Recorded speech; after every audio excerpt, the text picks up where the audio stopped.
nibingelele. Sesibuyile sibuya no part 5 la sikhuluma khona ngezwe laseKenani. Sesikuvezile ukuthi iKenani ilelizwe ekuthiwa ise-Southern Africa, right? Abantwana bakwa-Israel bakulelo lizwe lase-Southern Africa. Ku part 4 sikuvezi all over. Sesikuvezile ukuthi okay, iGarden of Eden ikuphi? Sikuvezile ukuthi le ndawo ekwazalelwa kuyona uJesu ekuthiwa iBethlehem ikuphi. Sikuvezile ukuthi le ndawo ekuthiwa iseNazaretha la kwakhulela khona uJesu, njengoba uJesu kuthiwa waseNazaretha. Sikuvezile ukuthi leyo ndawo ikuphi nendawo eSouthern Africa. Saphinda futhi saveza indawo la khona uJesu ayephusha khona eministry, la khona ayephusha khona ivangeli, la khona aqala ukuthola khona abafundi bakhe babedoba. Sivezile leyo ndawo ukuthi ikuphi nendawo eSouthern Africa, ibizwa ngokuthi iCapernaum. Sivezile ukuthi ikuphi nendawo. Saphinda sakuveza futhi ukuthi inkosi uHerod yayikuphi nendawo, and iJerusalema elisha leli uJesu ayekulona likuphi nendawo. Sikuvezile nalokho kule video le.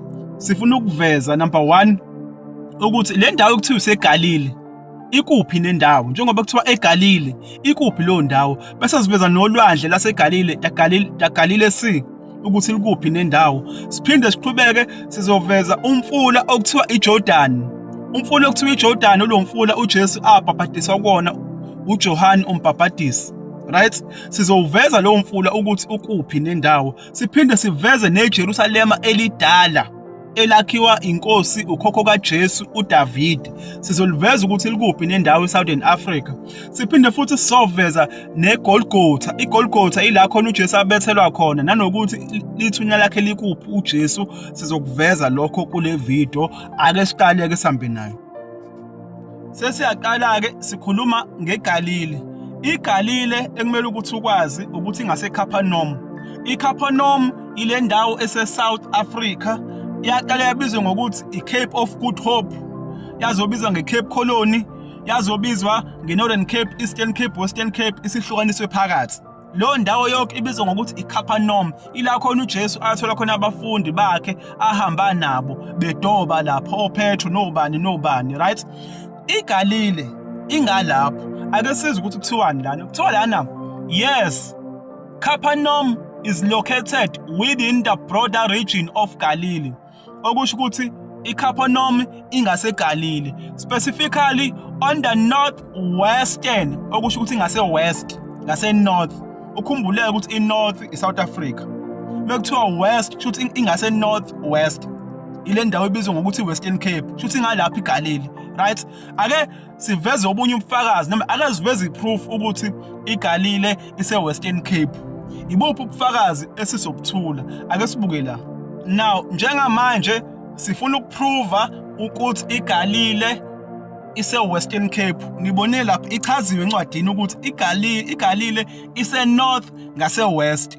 Indawo eyi-northwest ile ndawo ebizwa ngokuthi Western Cape namhlanje, right? Sifuna ukuprova ukuthi iGalile ingalapho, but before siprove kumele sithole ukuthi igama elithi Galile lisho ukuthini. Ake sifunde la. Kuthiwa lana, the term Galilee originated from the Hebrew, right? Ithina ama-Hebrew abantu, right? From the Hebrew word Galil, which means circle or circuit. Igama elithi Galil lisho ukuthi into eyi-circle noma eyi-circuit, kodwa into engathi indingilizi, right? It was named so because the region, now le ndawo kuthiwa iseGalile yaqanjwa ngokuthi iseGalile ngoba, ake sizwe ukuthi ngobani, because the region is situated in a circular shape. Leyo ndawo kuthiwa iseGalile i-shape engathi u-round, right? Because the region is situated in a circular shape around the Sea of Galilee. Indawo kuthiwa iseGalile i-circular shape around ulwandle, okusho ukuthi kunolwandle kodwa futhi ulwandle lufika kwi-dead end engathi u-round, a circular shape.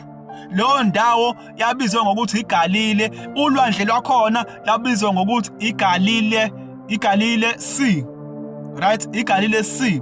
Now ake sihambe siye Western Cape siyobuka imap yakhona ukuthi ikhona yini indawo eyi-circular shape around ulwandle e-Western Cape. Ake sihambe siyobuka. Now sithe lapho sichaza kuthiwa iGalile number 1 ise-north west. I-north ile ndawo le e-South Africa. Kuthiwa north west okusho ukuthi ingase west. Iyiphi indawo e-north west? I-Western Cape. Nansi ke imap yase-Western Cape. Ikuphi okunye kuveziwe ngeGalile? Kuthiwa the place was called Galile because ifoma i-circle around ulwandle. Leyo ndawo kubizwa ngokuthi iseGalile. Ngisho ulwandle lakhona lubizwa ngokuthi iseGalile. Nansi ke imap yase-Western Cape. Niyayibona i-circle? Nanku umhlaba lapha. Ulwandle lingena phakathi kwindawo eyi-circle. That whole place e-Western Cape was called Galile. Iyona-ke iGalile le okwakuculwa ngayo kuthiwa eGalile. Iyona-ke le ise-Western Cape. Ubufakazi obuqanda ikhanda. Imuphi obunye ubufakazi njengoba sengikuvezile ukuthi iGalile ise-Western Cape? Lishilo iBhayibheli lithe ise-north west. Right? Ise-north west. I-north west ile ndawo kuthiwa ise-Western Cape ngoba phela ngithi ukhumbula ukuthi imap iflip upside down. Right? Kwathiwa futhi it's in a circular shape around ulwandle. Ngivezile imap yase-Cape Town ukuthi kunendawo eyi-circular shape around ulwandle. Leyo ndawo nolwandle lwayo kukhuphuka kuyale phezulu was called Galile. Galile and Galile Sea. Right? Ibuphi obunye ubufakazi esingabuthola eCape Town? ECape Town kunendawo kuthiwa iGalile Court. Why le ndawo ibizwa ngoGalile Court? Ingoba vele seGalile lapha amagama ashintshwa. Now you must know one thing ngomubi. Omubi ngesikhathi esuka ezobusa umhlaba wanikwa imandate eyodwa ukuthi as much as ukwenza okwenzayo uboshiya ubufakazi. So each and every way ey'ntweni ey'phambanisiwe noma la khona isitha noma la khona omubi, there will always be evidence. Yabo, nansi iGalile Court iyavela kwimap kunendawo ekuthiwa iGalile Court eCape Town. What a coincidence. Right?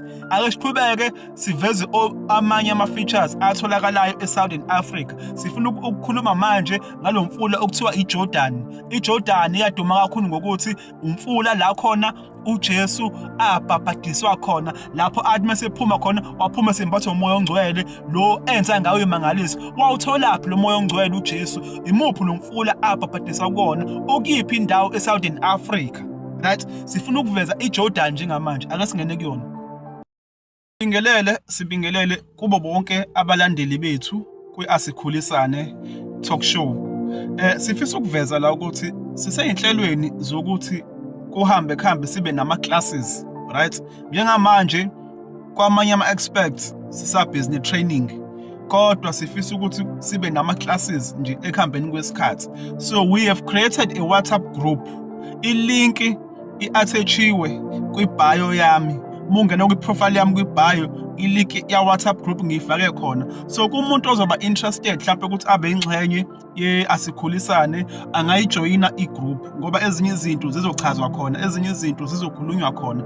Even if ngisho ngathiwa mhlawumbe ufisa ukuthi ube involved nawe kuma-videos esiwenzayo, mhlawumbe ufisa ukuthi usuggest ama-topics noma ufisa ukuthi ube involved, uzokwazi ukuthi upropose khona egroupini. And ama-classes ethu esizowaqala ekuhambeni kwesikhathi azofocus ey'ntweni eziwu-4.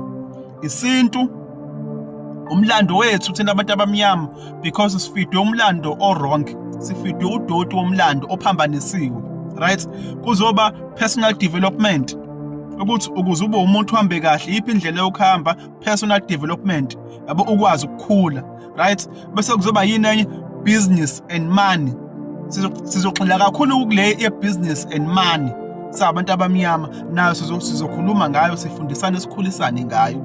So kumuntu nje ongase abe interested, ilinki ikhona, i-attach-iwe kwi-bio, i-Asikhulisane classes. Ilapho khona la soplana khona yonke into, si-discuss way forward nama-topics, mhlawumbe uma ufuna ukusuggesta nama-class mase zoqala sizokhuluma khona ukuthi uregister kanjani, kuhamba kanjani. Siyabonga kakhulu.